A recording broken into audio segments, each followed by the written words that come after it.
Hi friends, welcome to our channel investing with Dhan. दोस्तों, वैसे तो फाइनेंशियल एनालिसिस में कोई भी एक पैरामीटर ऐसा नहीं है जिसको आप देखकर ये बोल सके कि अगर ऐसा हो रहा है तो ये कंपनी डेफिनेटली ऊपर जाएगी। लेकिन स्टिल पैरामीटर्स इतने डिफिकल्ट भी नहीं है। There are so many proxy parameters जिनमें अगर आपको चेंजेस देखने को मिलते हैं तो आप ये पता कर सकते हैं कि स्टॉक प्राइस आने वाले दिनों के अंदर, आने वाले हफ्तों और महीनों के अंदर भी ये ऊपर जा सकता है, नहीं जा सकता।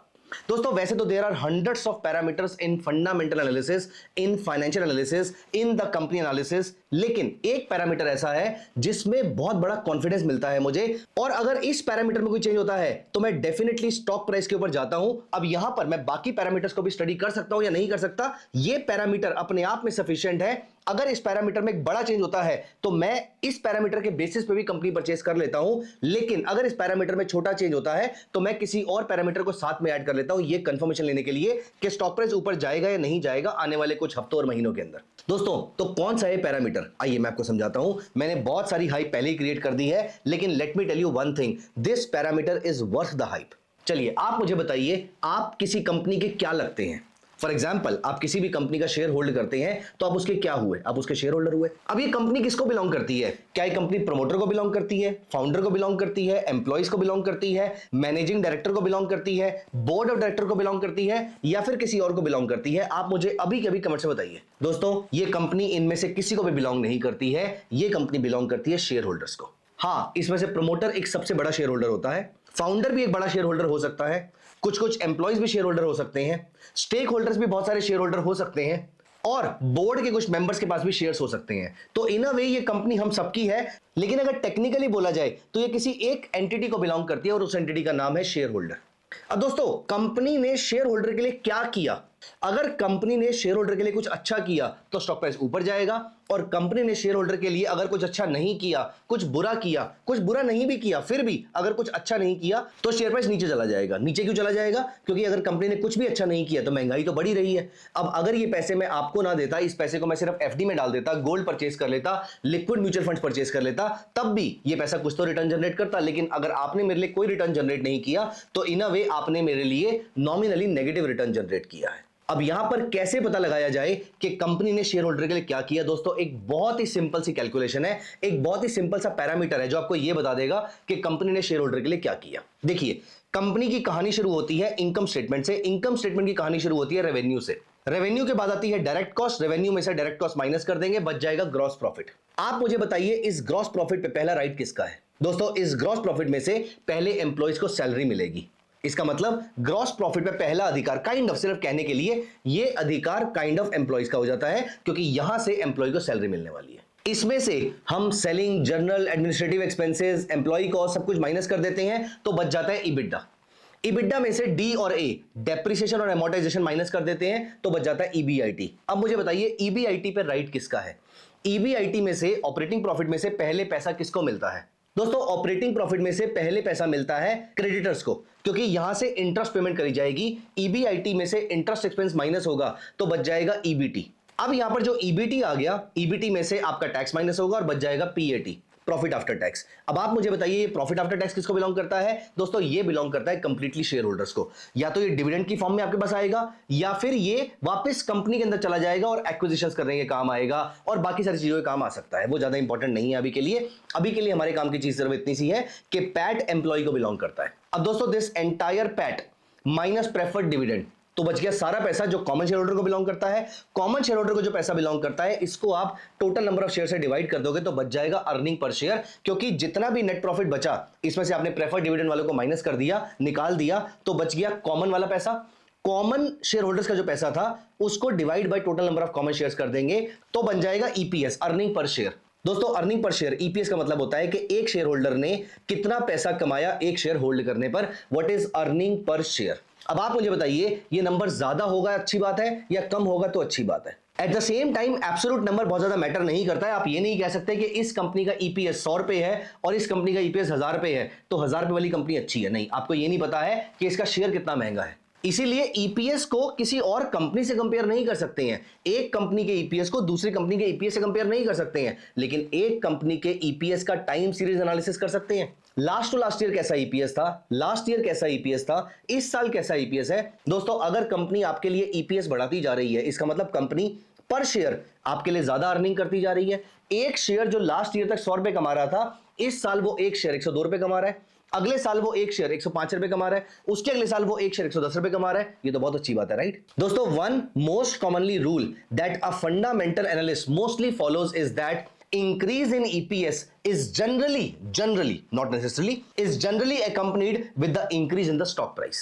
क्योंकि मार्केट के पार्टिसिपेंट भी समझते हैं कि अगर ईपीएस बढ़ रहा है मतलब शेयर होल्डर की वैल्यूएशन बढ़ रही है, शेयर होल्डर की वैल्यूएशन बढ़ रही है मतलब शेयर का प्राइस बढ़ना चाहिए। वैसे ये हर क्वार्टर ऑन क्वार्टर इस तरीके से रिएक्शन नहीं आता स्टॉक प्राइस के ऊपर, लेकिन अगर आप ट्रेंड देखें कि आपका ईपीएस लगातार बढ़ता जा रहा है तो दोस्तों चांसेस आर हाई कि आपका स्टॉक प्राइस भी बढ़ेगा। Of course, this is a game of probabilities, not a game of certainties. लेकिन let me tell you one thing that EPS is a strong parameter. It may or may not be the only parameter, but it is a very very strong parameter जो आपको ये बताएगा कि company का अगर EPS बढ़ रहा है तो कंपनी का स्टॉक प्राइस बढ़ने के चांसेस ज्यादा होते हैं। तो मोस्ट लाइकली जब कंपनी का EPS बढ़ता है तो it is accompanied with the increase in the stock price, और यही तो हमें चाहिए। आइए मैं आपको यहाँ पर कुछ एग्जांपल दिखाता हूँ। यहाँ पर मैं आपको लेकर चलूंगा धन चार्ट्स पे भी और मैं आपको लेकर चलूंगा स्कैनेक्स पे भी। तो यहाँ पे हमने स्कैनेक्स ओपन कर लिया है और यहाँ पर हम एक कंपनी ओपन कर लेते हैं। कोई भी कंपनी ओपन कर सकते हैं, किसी भी सेक्टर की कंपनी ओपन कर सकते हैं, किसी भी इंडस्ट्री की कंपनी ओपन कर सकते हैं। मैं यहाँ पर आपके सामने फॉर एग्जाम्पल बाटा ओपन कर लेता हूं। दोस्तों यहां पर हम चलते हैं फाइनेंशियल्स में,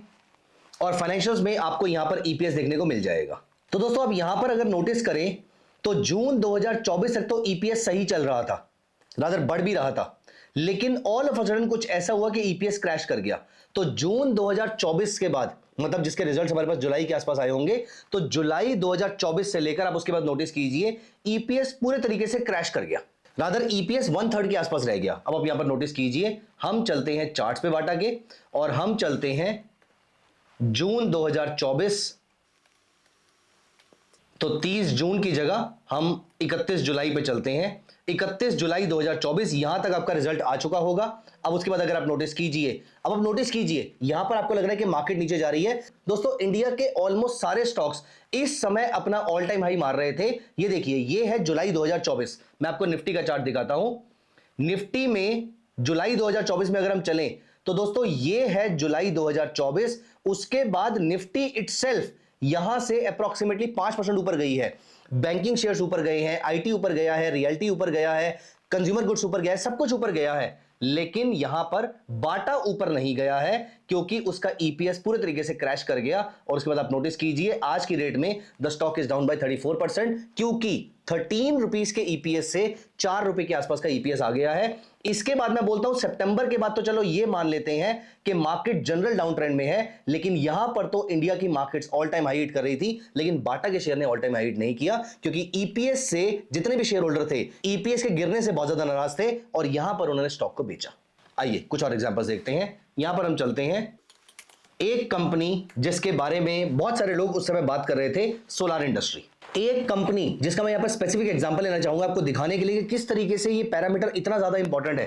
दोस्तों यहां पर देखिए, इस कंपनी का ईपीएस लगातार बढ़ता जा रहा है। जून 2024 में, सितंबर 2024 में, दिसंबर 2024 में, मार्च में भी और आज जून 2025 में भी इसका ईपीएस लगातार बढ़ता जा रहा है। आज की रेट में जब मैं मार्केट को ट्रैक करता हूं तो दोस्तों ये है निफ्टी का चार्ट। सितंबर का हाई लगाने के बाद निफ्टी अपने ऑल टाइम हाई पे दोबारा नहीं पहुंची है, वहां से अप्रॉक्सीमेटली 6% डाउन है। यहां पर रीसेंट वाले क्वार्टर में भी the market is down by approximately 4-5% और सो। लेकिन यहीं पर अगर हम सोलार इंडस्ट्रीज को देखें, यहां पर आप नोटिस करेंगे मार्केट में अभी तो वीकनेस देखने को मिली है। यहां पर सितंबर 2024 में जब इंडियन मार्केट में हाई लगा था तो यहां पर इसमें हाई नहीं लगा था और इसका करेक्शन भी उतना डीप नहीं था। चलिए वो डीप था भी या नहीं था वो इंपॉर्टेंट नहीं है, इंपॉर्टेंट पॉइंट ये है कि जब इसके ईपीएस ने यहां पर बढ़ना शुरू किया तो यहां पर नोटिस कीजिए this stock is up by 100%, जबकि इस पीरियड में निफ्टी पूरी की पूरी फ्लैट थी या फिर डाउन थी। Reason as per the best of my knowledge, ये देखिए इसका ईपीएस लगातार बढ़ता जा रहा है जबकि बाकी सारी कंपनीज का ईपीएस इस समय नहीं बढ़ रहा है। जो रीसेंट फॉल सोलर इंडस्ट्री में आपको देखने को मिल रहा है that can be just a market correction, लेकिन 100% रिटर्न आप नोटिस कीजिएगा, किसी भी स्टॉक को उठा के देखिएगा 100% रिटर्न ना तो किसी सोलर के स्टॉक में इस समय आया था ना ही किसी और स्टॉक में आया था। तो आप नोटिस कीजिए फरवरी 2025 से अगर आप यहां पर निफ्टी को देखें, अगर हम फरवरी 2025 देखें, यहां से जुलाई 2025 अगर हम देखते हैं, यहां से जुलाई 2025 अगर हम देखते हैं तो निफ्टी में आपको 7-8% के आसपास की अपसाइड देखने को मिलती है, लेकिन यहीं पे सोलर इंडस्ट्री के अंदर आपको 102% के आसपास की अपसाइड देखने को मिल रही है। Let me share with you one last example. दोस्तों ये क्वार्टरली रिजल्ट है एम्बर एंटरप्राइजेस के भी। यहां पर देखिए ईपीएस नेगेटिव चल रहा था, all of a sudden EPS 28 हो जाता है, नेगेटिव से 28, फिर 21, फिर यहां पर एक बार गिरता है, लेकिन उसके बाद ये लगातार बढ़ना शुरू हो चुका है, पिछले 3 क्वार्टर से कंसिस्टेंटली बढ़ रहा है। अब हम यहां पर चल के इसके चार्ट को देखते हैं, एम्बर एंटरप्राइजेस। दोस्तों ये है एम्बर का चार्ट। जिस समय निफ्टी अपने ऑल टाइम हाई पे स्ट्रगल कर रही है, वो ऊपर जा ही नहीं पा रही है, बैंकिंग शेयर्स ऊपर नहीं जा रहे हैं। अगर आप निफ्टी आईटी की बात करें, तो वो स्ट्रगल कर रहा है, ब्रॉडली सारे इंडाइसेस स्ट्रगल कर रहे हैं, लेकिन एम्बर एंटरप्राइजेस, सोलर इंडस्ट्री, ये स्टॉक स्ट्रगल नहीं कर रहे हैं। अब दोस्तों आप चाहें तो यहां पर कोई टेक्निकल पैरामीटर का भी इस्तेमाल कर सकते हैं, आप चाहें तो ऐसे स्टॉक्स को ट्रेडिंग के लिए भी यूज कर सकते हैं। मैं आपको सिर्फ ये बता रहा हूं कि ईपीएस एक बहुत ही इंपॉर्टेंट पैरामीटर है, आप सिर्फ इसके बेसिस पे इन्वेस्टमेंट डिसीजन मत लीजिए, लेकिन एटलीस्ट ईपीएस के बेसिस पे कंपनी को शॉर्टलिस्ट करेंगे तो यहां पर आपको अच्छे स्टॉक्स मिल सकते हैं, जिनमें आने वाले टाइम के अंदर अच्छा मोमेंटम देखने को मिल सकता है। दोस्तों ईपीएस को अगली बार इग्नोर मत कीजिएगा। ऑल्दो ईपीएस किन्हीं दो कंपनी का कंपेरेबल नहीं है, लेकिन एक ही कंपनी का अगर हम ईपीएस का ट्रेंड देखेंगे, क्वार्टर ऑन क्वार्टर ट्रेंड देखिएगा या फिर ईयर ऑन ईयर ट्रेंड देखिएगा, दोनों से आपको बहुत अच्छे इंसाइट्स मिल सकते हैं। तो दोस्तों next time please make sure that you are checking the EPS before buying the stock. Check out the EPS का ट्रेंड। आप इसके अलावा और कौन सा पैरामीटर अपनी इन्वेस्टमेंट फिलॉसफी में ऐड करना चाहेंगे, प्लीज मुझे कमेंट्स में बताइएगा। Thank you so much, bye bye, take care. Investments in the securities market are subject to market risk. Read all the related documents carefully before investing.